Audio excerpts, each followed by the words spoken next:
আজকের ভিডিওটা একটু আলাদা। আজকের ভিডিওতে আমি এমন একটা টপিক নিয়ে আলোচনা করব যেটা একটু আলাদা ধরনের। বর্তমানে সরকারও বুঝতে শিখে গেছে বা সরকারও বুঝেছে যে কন্টেন্ট ক্রিয়েশন করে প্রচুর টাকা রোজগার করা সম্ভব। একটা সময় ছিল কন্টেন্ট ক্রিয়েটরদের মানুষ কি বলতো, ছাপড়ি বলতো। কন্টেন্ট ক্রিয়েটরদের মেয়ে দিতে চাইতো না, বিয়ে করতে পারছিল না।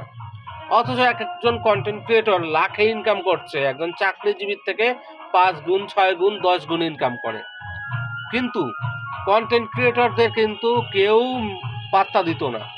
কিন্তু বর্তমানে সরকার বুঝেছে যে এই কন্টেন্ট ক্রিয়েশনও একটা জীবিকা হতে পারে, ভালো ইনকামের সোর্স হতে পারে। সেজন্য স্কুল এবং কলেজে কন্টেন্ট ক্রিয়েশনটা এখন শেখানো হবে। কি করে ভালো কন্টেন্ট তৈরি করা যায় এটা এখন শেখানো হবে। তাহলে কন্টেন্ট ক্রিয়েশনের ইন্ডাস্ট্রি এটা কিন্তু অনেক বড় হতে চলেছে। এটাতে কিন্তু আরও বেশি মানুষ আসতে চলেছে।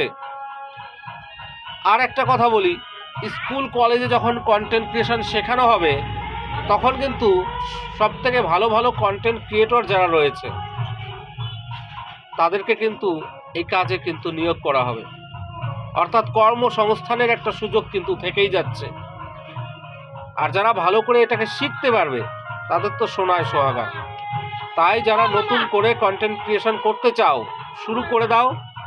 এখন আর মানুষের কথায় চলে লাভ নেই। নিজের অকাত নিজে তৈরি করো, নিজে দেখাও। আর সোশ্যাল মিডিয়ার বিশাল পাওয়ার রয়েছে, বিশাল।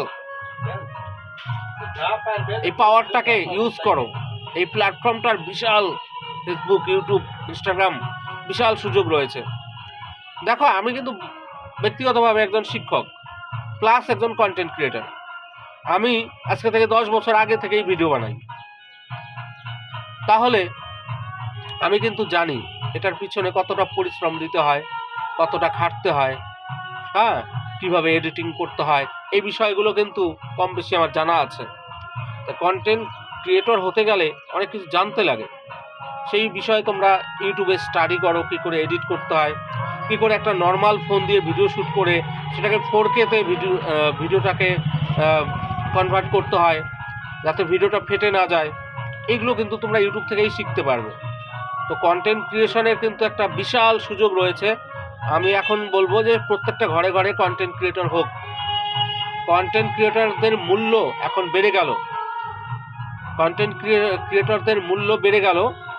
আমি ব্যক্তিগতভাবে জীবনে কোনোদিন কোনো কন্টেন্ট ক্রিয়েটরকে ছোটো করিনি, তাদেরকে সম্মান দিতাম, উচ্চাসনে বসিয়েছি। কারণ এই বিষয়টা আমি জানি একটা কন্টেন্ট ক্রিয়েটর হতে গেলে কত সময় লাগে। অনেকে ভাবছো যে ফেসবুকে ফলোয়ার্স নেই, ইউটিউবে সাবস্ক্রাইবার নেই, তাহলে কন্টেন্ট ক্রিয়েশন করবো না, দামি মোবাইল, দামি আইফোন লাগবে। না না, কিচ্ছু লাগবে না। যেটা আছে ওটা দিয়ে শুরু করো। তুমি যদি আজকে থেকে কাজ করতে থাকো, অল্প অল্প করে হলেও তোমার ফলোয়ার্স বাড়বে, সাবস্ক্রাইবার বাড়বে, অল্প অল্প করে গ্রো করবে। আর যদি না করো, এইখানে থেমে থাকবে, বাড়বে না। তাই যারা কন্টেন্ট ক্রিয়েটর হতে চাও আজকে থেকে শুরু করে দাও।